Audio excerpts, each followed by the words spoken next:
Good afternoon, everyone.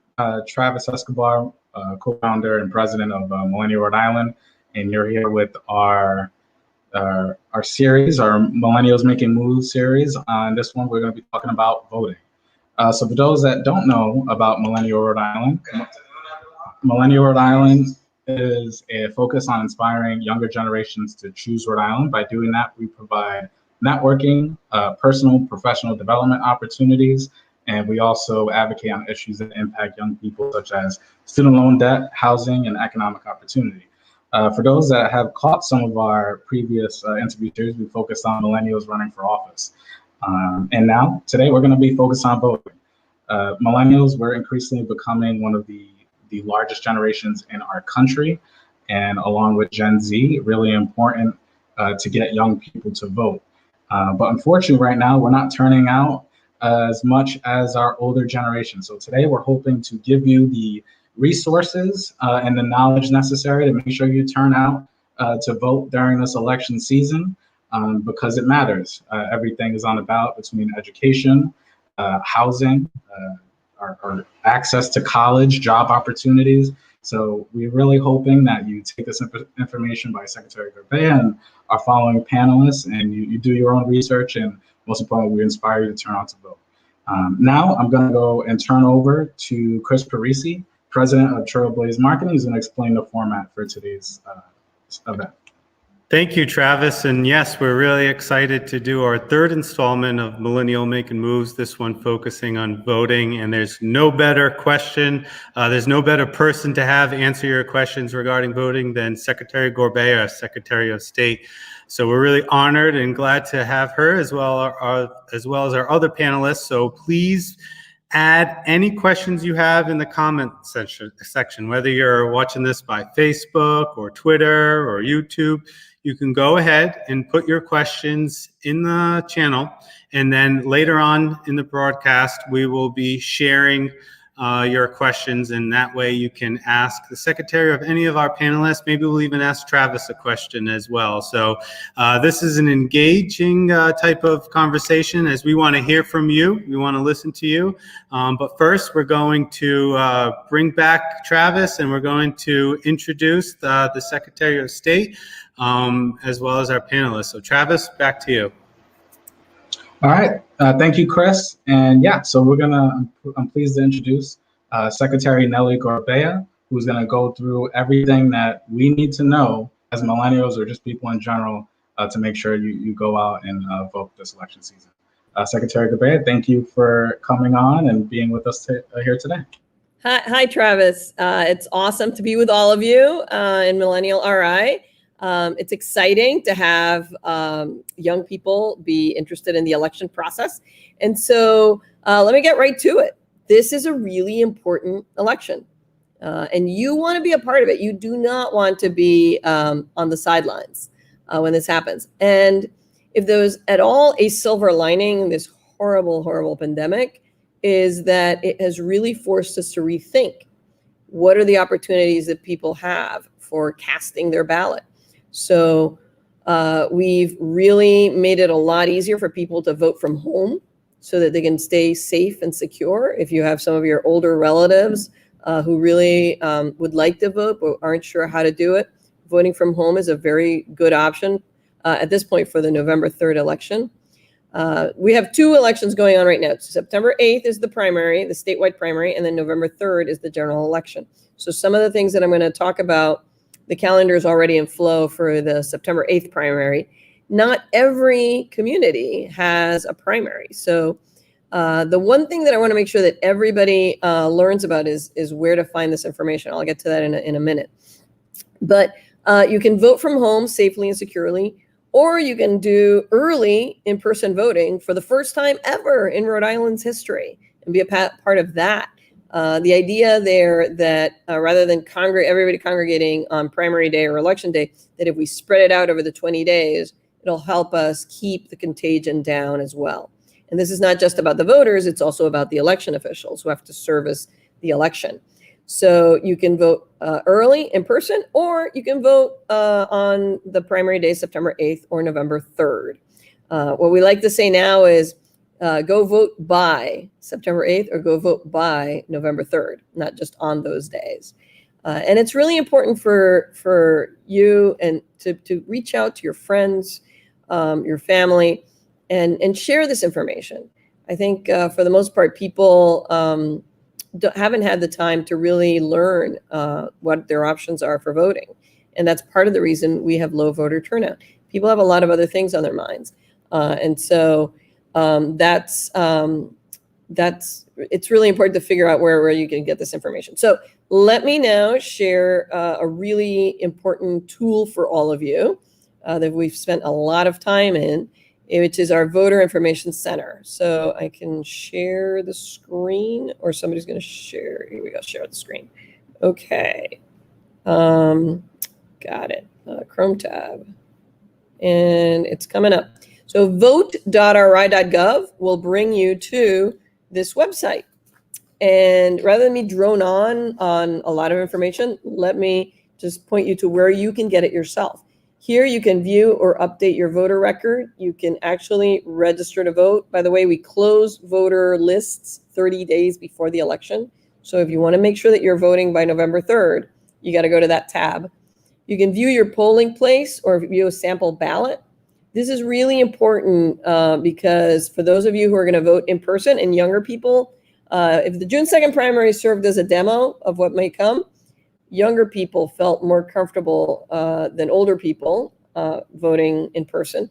So you can look at where your polling place is located. That has changed. So it's not going to be the same place that it used to be.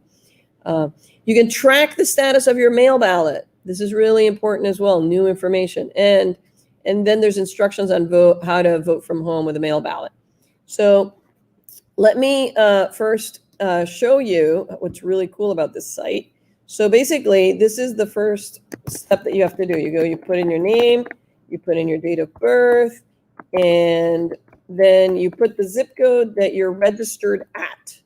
If for some reason you don't find yourself, call my office during working hours, and we'll try to make sure we figure out what the problem is. Sometimes, for example, in my, Hispanic last names, there's two last names. It may be registered under the second last name, not the first last name. Things like that will gum it up. Women, when they get married and divorced, there's differences there. So here is your voter information page, and you can see, where I live. You can see who I am. You can edit your voter record, meaning if you've moved away from this address, you can go online and edit it as long as you have a driver's license or a state ID. If you don't, then what you have to do is you have to print out the form or get one from the Board of Canvassers in your city and town and file it in by paper. So you can view a sample ballot, and I have a primary in North Kingstown, and so you'll see the primary information there. Or you can find your polling place later on. Right now, we're still figuring out where the polling locations are going to be. And then here is the status of your mail ballot request. So for those of you who have applied, we have a two-step process for applying for a mail ballot to vote from home. You have to apply for it, then we send you the ballot. And so what you see here is my mail ballot application was received on August 13th. It was accepted. It wasn't rejected, it was accepted. And then a ballot was mailed to me on August 14th. And now I've mailed it, and it hasn't been received yet at the Board of Elections. I did it earlier in the week, so it's not there yet. And then finally, it'll tell you whether it's been accepted or rejected. So this is other information about who represents you, and you can see who your elected officials are, like, for example, in the assembly. And so this is a really important page. This is your personal information. Now, you can also find other really cool tools about, what it's like to vote early in person. So, what's the process for doing that? Where do you go vote? What are the steps for it? All of this is in here. And then finally, the other piece that I really wanted to make sure you knew about, there are 3 entities that work on elections in Rhode Island. So my office prepares the ballot and makes sure that we have a secure voter registration database. The Board of Elections runs the actual day of election. That's a nonpartisan board. For those of you who are really into elections, you might want to get yourself appointed to that board eventually. And they also manage campaign finance campaign finance. And then finally, the local board of canvassers is a fancy name for a local elections committee. And they're the ones that actually recruit poll workers.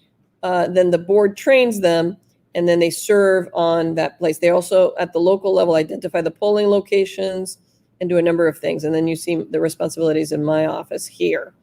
Note on poll workers.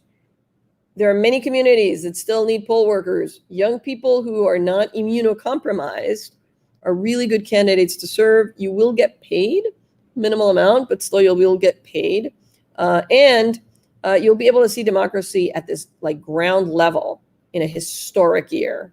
And you'll be able to really better understand how an election happens. So I want to encourage you to absolutely go and reach out to your local board of canvassers to see if they could use poll workers. If they're already all set, then you can contact the local the board of elections, because there are still communities that don't have poll workers. Finally, tools to engage your community. We have a communications guide. We also have a voter registration guide. And then we have not just posters and forms, but social media for September and November, pictures, Instagrams, different things that you could put up on Twitter. So for example, this is a Twitter image that you can use and help us, spread the word about it. So I would encourage you all to use these. The communications guide actually has a lot of messaging information that's accurate and up to date. And finally, the coolest thing about all of this is that we have a lot of these resources, well, all of these resources for elections in both Spanish and English. So that if you are in a community that is predominantly Spanish speaking, you can also share this information as well. So that is, rather than me drone on a lot of information, this is definitely a tool that I want you all to realize is at your fingertips. So beyond vote.ri.gov, I was asked sort of what will election day look like? Well, pretty much like the June 2nd presidential primary for those who voted then. It's going to hopefully be predominantly vote by mail, but for those of you who show up at the polling place, every polling place is going to be thoroughly cleaned, and there'll be a lot of protective measures like plexiglass dividers, social distancing will be required. There'll be a lot of hand sanitizer. Poll workers are going to be equipped with personal protective equipment, and anyone who's voting at the polls really should wear a mask and practice social distancing. We really are encouraging that. However, no one will be denied access to the ballot.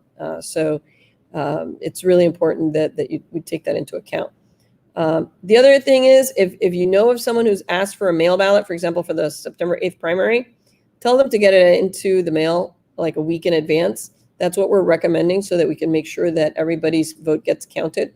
Right now, Rhode Island election law requires that the ballot be in hand by the close of the primary day or the election day, which is 8 p.m., working with the Board of Elections to see if they'll consider it being postmarked or next day received in case people mail their ballots late. But yeah, so the goal is to try to get the mail ballots sent in. Now, I know there's been a lot of controversy around the post office. I want you to know my office has been in constant communication with the post office throughout, not just this election, but every other election.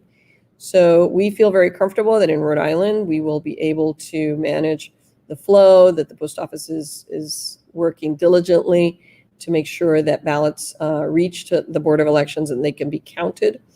And so, which brings me to a final point. There's a lot of noise this election cycle in social media, on the news, all that stuff. There are trusted sources of information that I want to stress, which are your election officials, my office, the Board of Elections, the local Board of Canvassers. That's the place that you can really go and find out what's going on.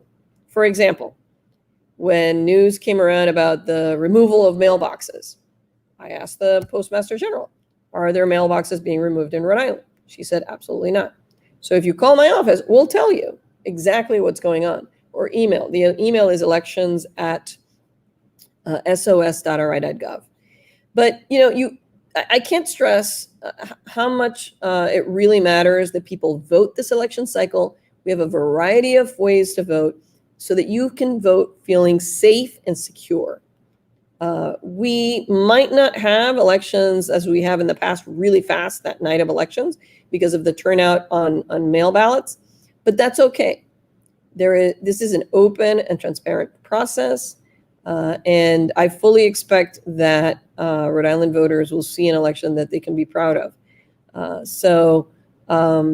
With that being said, let me stop here and see if there are any other questions that people might want to throw at me.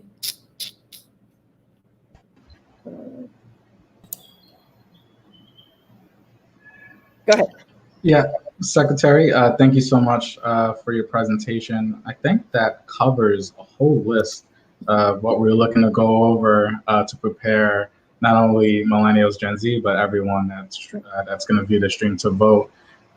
Chris, do you have any sort of lingering questions? Yeah, I do. And Secretary, thank you so much. That was really helpful. That website, I mean, I'm a big website guy. That was a really great website that really lays out a lot of information. So again, Ben, if you could put up the URL one more time, vote.ri.gov, that will redirect you to the website where it's going to have all the information that Secretary Gorbea just outlined. My question is in terms of the primaries. Here in Rhode Island, primaries is a big part of the elections.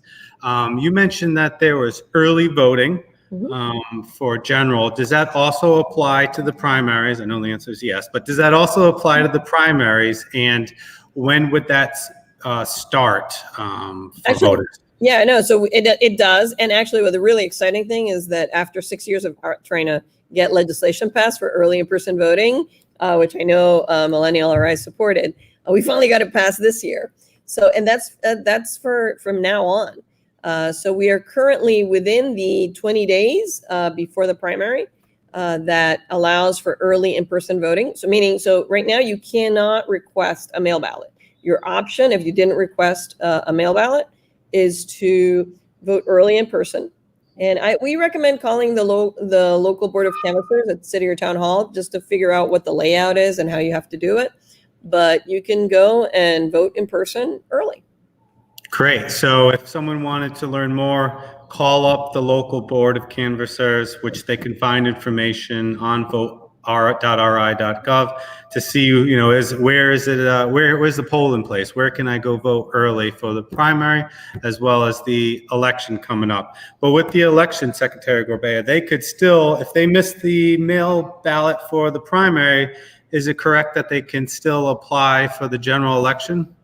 Yes, actually, we're taking applications right now as we speak. In fact, so that you can actually apply for the November 3rd general election to vote from home.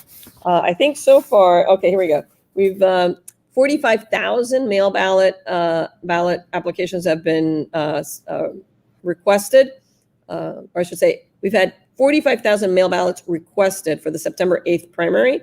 And already I know that we've received for November 3rd as well. So it's going to be a robust mail ballot system that we have. By the way, there are also going to be drop boxes in every city and town. For the September 8th primary, it's likely to be inside of your own city or town hall. But you can also, there will be provisions. The Board of Elections right now is looking at perhaps allowing mail ballots to be dropped at specific boxes within polling locations. So another good reason to go to vote.ri.gov is to find that information. Yeah. And if they applied for the primary mail-in ballot, they still have to apply for the general election mail-in ballot, correct? Yes. Note to the file, this is something we should change at some point, is to allow people to just say, I want to get a mail ballot going forward. No, in election in Rhode Island, you absolutely have to request a mail ballot every single election that you need one or would want one.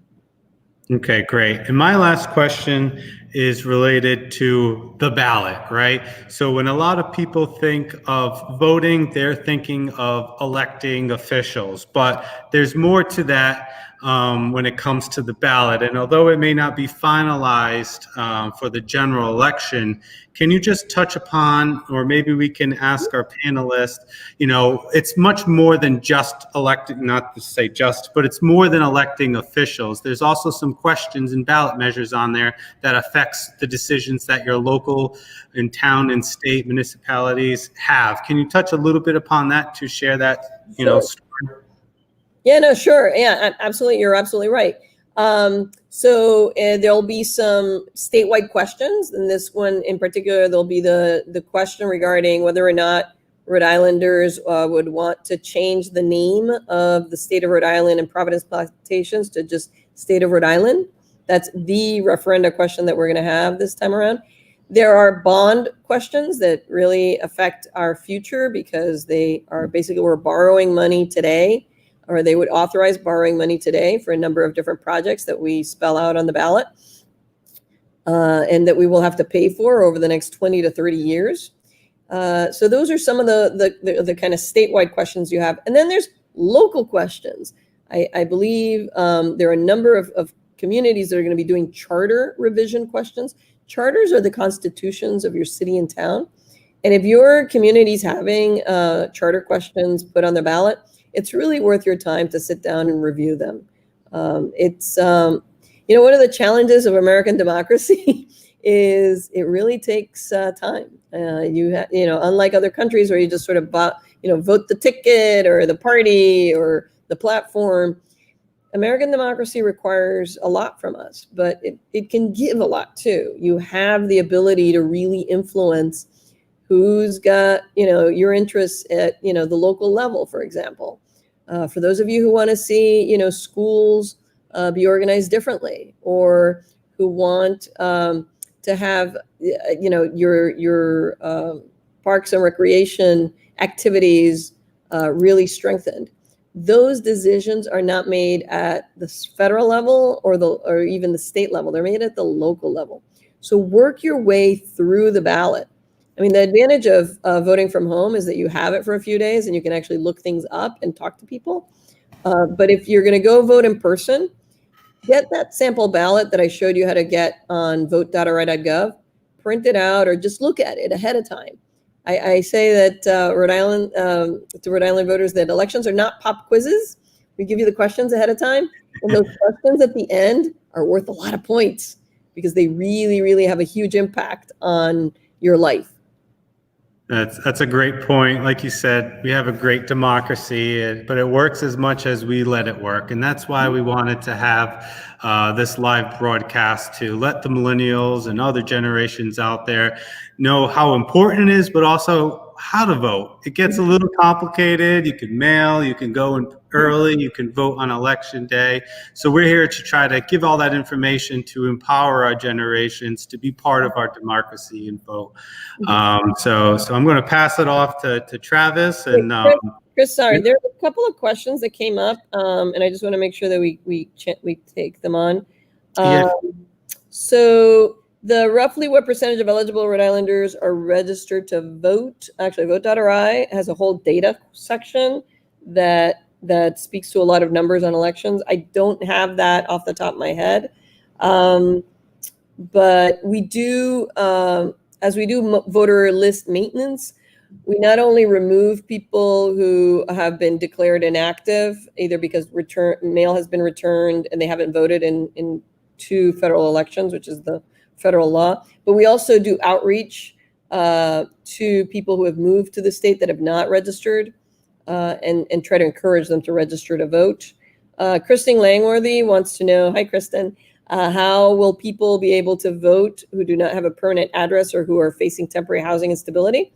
Absolutely, they are able to vote through their local city or town. What I would encourage that person to do is to go to their local city or town hall and to vote through the processes there. And then what's on the ballot besides candidates? So we don't know which bond questions. She mentioned some bond questions like the housing bond question, which I'm a big fan of, but we won't know yet whether those are going to be on the ballot. I hope so. I mean, we need to get them approved by the legislature before we're able to put them on the ballot.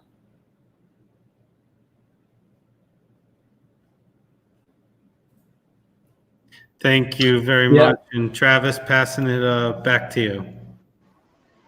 Yeah, thank you so much, Secretary Gorbea, for all of the great information that we can share.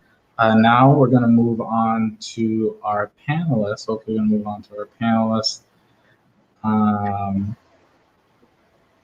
So we have Nicole Tingle, who's the Secretary for NAACP, and Sabrina Chaudhary, who is the co-founder of Stay Silent PVD. Well, Secretary, are you going to be staying? Are you able to stay? I thought this was going to be a 30-minute panel process, but my staff is still on and watching, and so we'll be able to answer any questions that come up. Okay. Thank you. Thank you. Thank you so much. Thank you. Before we start, Sabrina, are you able to hear us fine on your end? I can hear, but can you hear me? Yes, we can. We did. And how about Nicole? Yes, I can hear. All right, great. This is what's beautiful about a live broadcast. We'll have some of these things. I just want to thank Secretary Gorbea again for educating us about voters. This is what it's all about. And if you have any questions that we were not able to answer, please email. I believe the email is elections@sos.ri.gov. Ben, I think that's what. Thank you very much. So email elections@sos.ri.gov, and the Secretary of State staff will certainly be ready to answer any questions for you. But for now, I'm going to pass it over to Travis as he introduces Nicole and Sabrina. Yeah. So as y'all introduced, we're going to toss this first question. Very easy question. Why is it important for younger generations, millennials and Gen Z, to vote? And Sabrina, we'll start with you. If you give a little bit of introduction about yourself, just like a Twitter bio, and then go on and answer that question. And then Nicole will follow up with you. Awesome. Thank you so much, Travis. And thank you for including me in this. So my name is Sabrina Chaudhary, and I'm the co-founder of Stay Silent PVD, and we're an events and marketing agency based in Providence. And it's funny that I was even involved in this panel discussion because it was simply because I had so many questions about the election, and my go-to person for most of my civic engagement questions is Travis. And so through asking him all of those questions, I ended up here.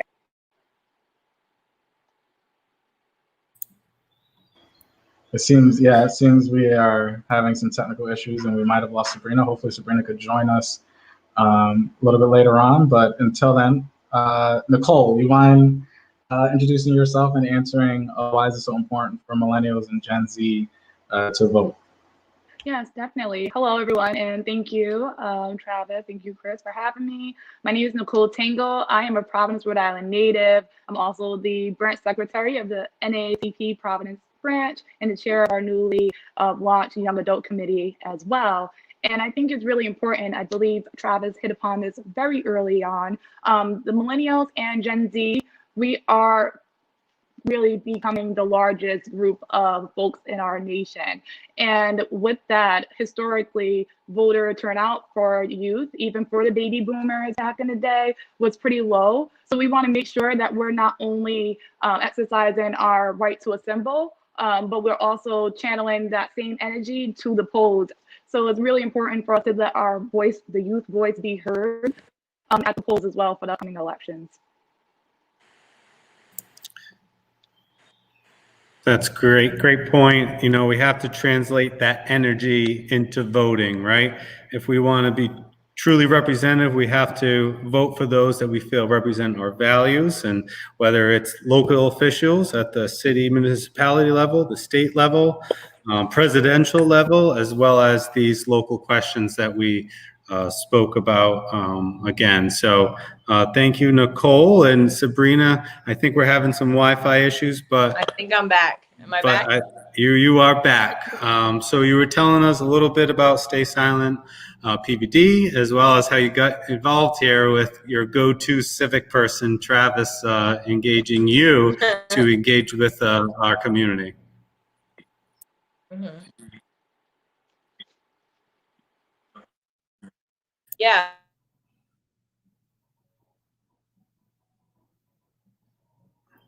Okay.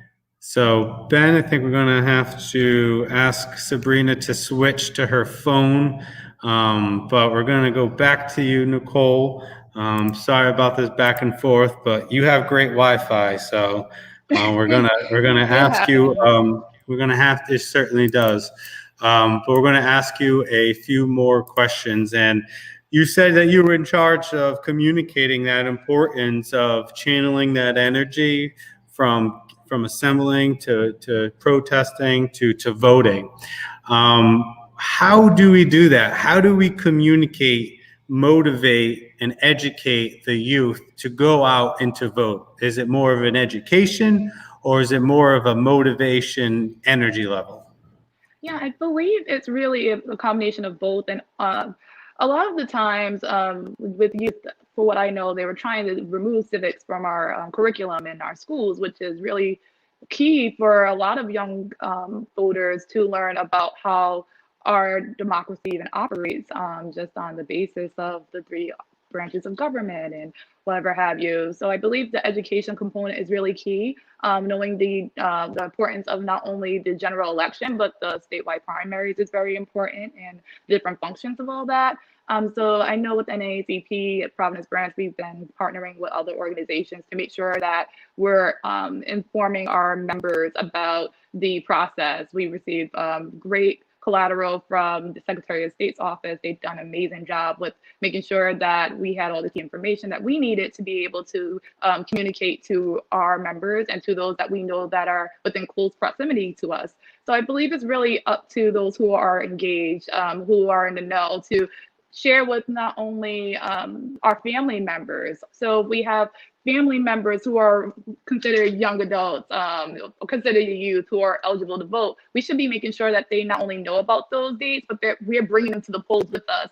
A lot of great stories I've heard about their first time voting was because a parent, an aunt, a niece, a friend has said, hey, we're going to vote. Or, hey, giving a quick phone call saying, hey, you're ready to vote. So I think it's really making sure that people stay on top of their deadlines, people understand the process, and really understand how their vote really does matter, the weight of the vote.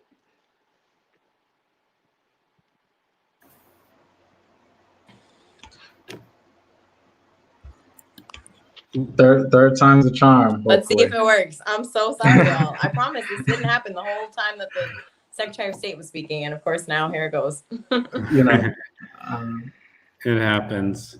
So Sabrina, while we're having you, Nicole, you just had made some great points, certainly, of how important it is and how we can get the youth out to vote. Sabrina, what are your thoughts, and what do you feel some of the questions that you're getting out there from the community, and some of the questions you even had yourself that brought you here? Yeah, I think as a first generation American, I'm both my parents were born abroad. My father's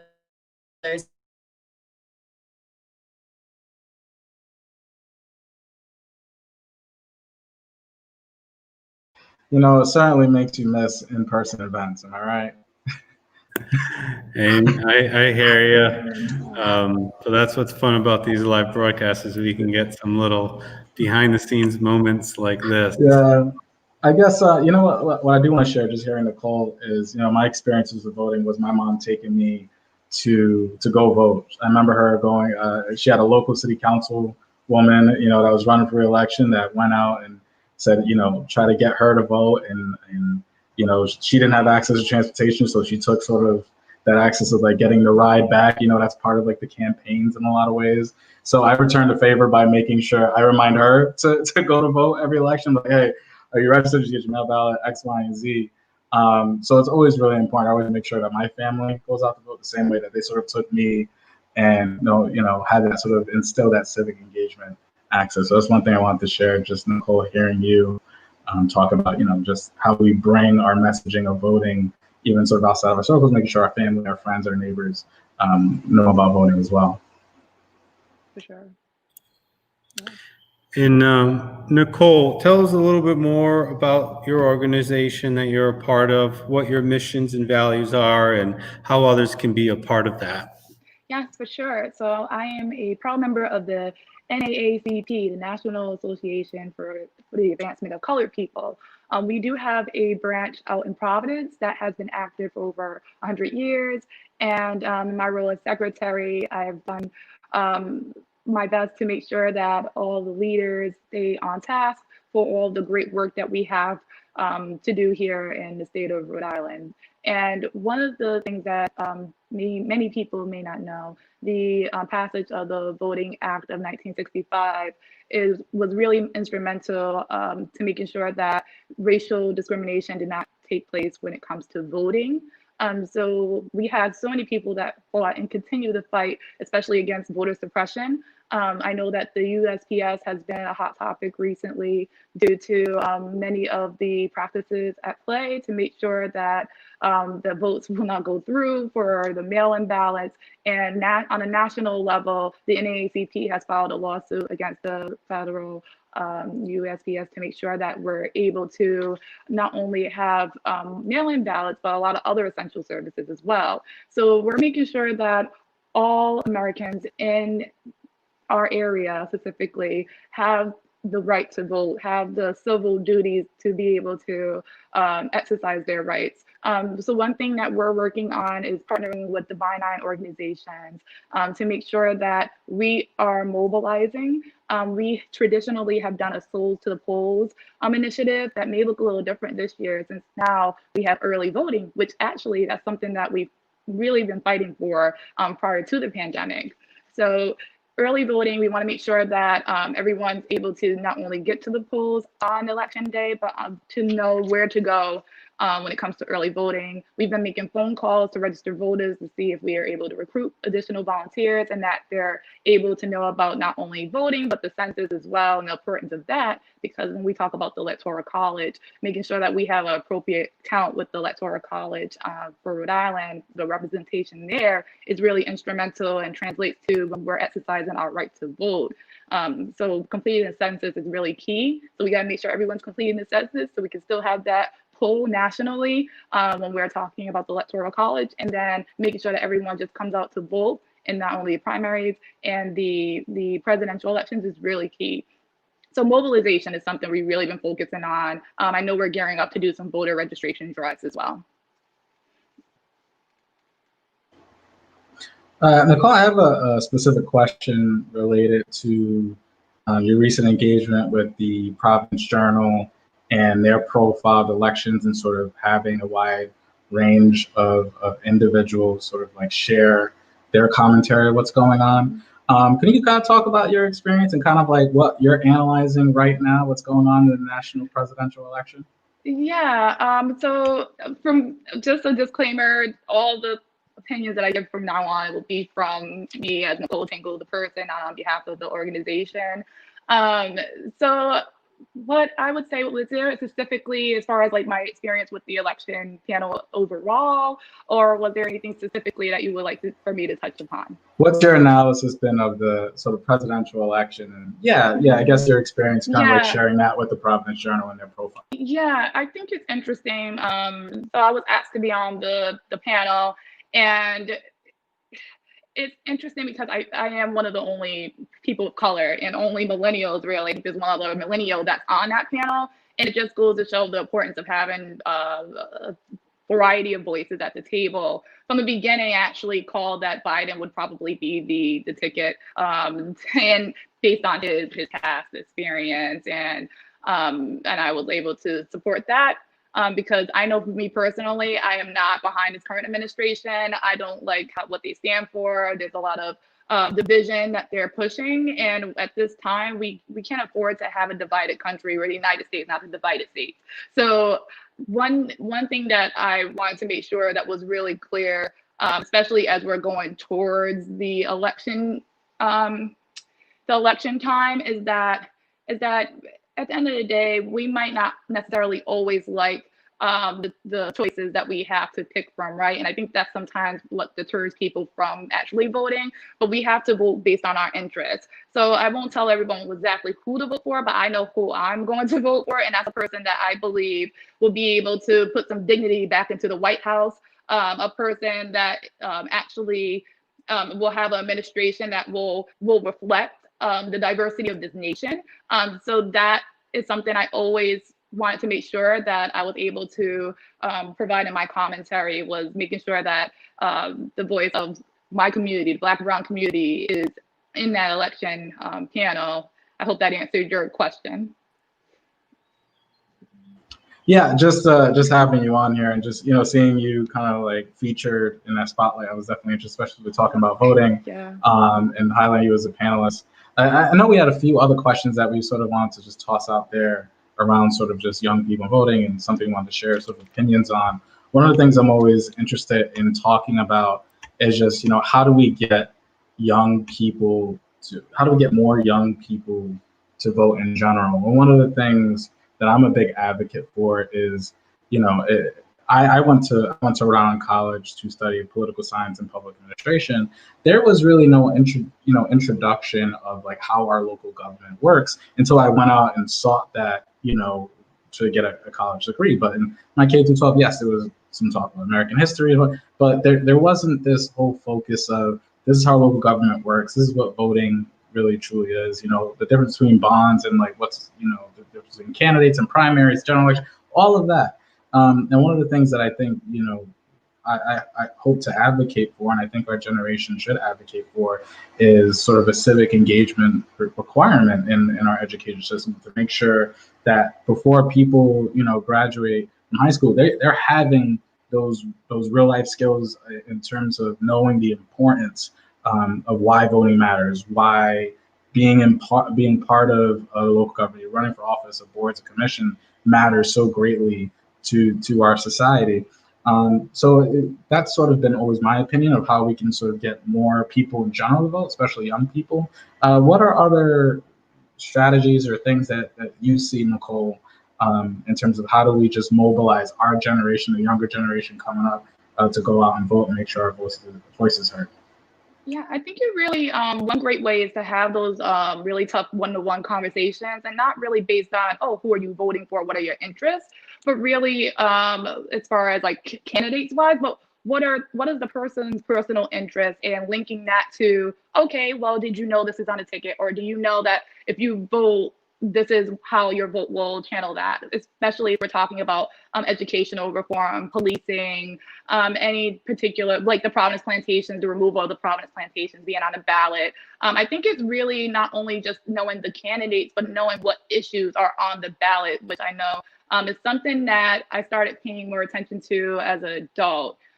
There were times where I actually got into the booth to vote, and I'm like, I didn't even know that this was on the ballot. I don't even know really too much about this environmental project that was happening. Like, what? So I think it's really important to see for us to have those key conversations with people, let them know exactly what's on the ballot, have those conversations, and so that when they go into the booth, or if they're thinking about voting, they can feel empowered that, yes, I'm making a really great decision behind this vote, not just checking a box. I think it really does start with that as well. Yeah, that's a good point. Making that connection to what's relevant and important to them, and translating that to why they would go vote, opposed to that divisive conversation to start, hey, who are you voting for, right? Because what our message is to simply vote.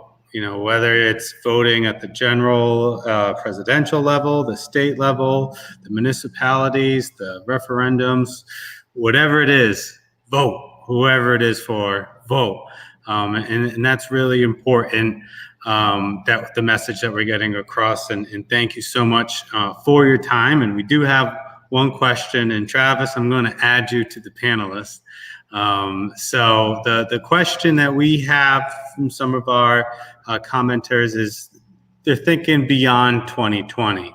Obviously, this is an incredibly important election, and all the information we can get on by going to vote.ri.gov. But let's talk about the future for a second. What would you like the future of voting to look like? I'll start with Travis, and what I'm getting with that is right now we have our traditional methods of a piece of mail, or in-person voting. Is there a different way perhaps that you would like to see voting be? Travis, what are your thoughts? There was, I think it was a J. Cole verse in his new album talking about, imagine I could vote for my app or like make decisions on an app. And I wonder if at one point, I don't know, maybe it's Elon Musk figuring this out or some like super tech genius figuring this out, but I wonder if there's a way we could safely just vote online without sort of having Russia hack us or something like, something that is, voting online, because then it would make it easier. But I think one of the things in Rhode Island specifically, one of the legislations or piece of policy actions that we should look at is everyone just getting mailed their ballot. For primary, for the general, no matter where you're at, you're just mailed your ballot, and you're just having that access to, you can vote at home and send it back. There are other states that are doing that, and they're actually more prepared for this pandemic in terms of voting than even, I would say, states like us, and definitely other states across the country. But I think that's one of the things that we could do, along with trying to get 16, 17-year-olds registered to vote, so they're willing and prepared and able to engage in our election. But I wonder, it'd be cool. Wouldn't it be cool if we download an app and be like, all right, I don't have to move anywhere, I don't have to apply for anything. Okay, I'm gonna vote X, Y, and Z here, and then I'm done. But maybe that's way, way, way, way in the future. So. Yeah, that's a good idea, Travis. I'm sure the hackers would be ready to, get at that, but it would make voting easier for sure, especially for the younger generation. Anything that you would want to add, Nicole?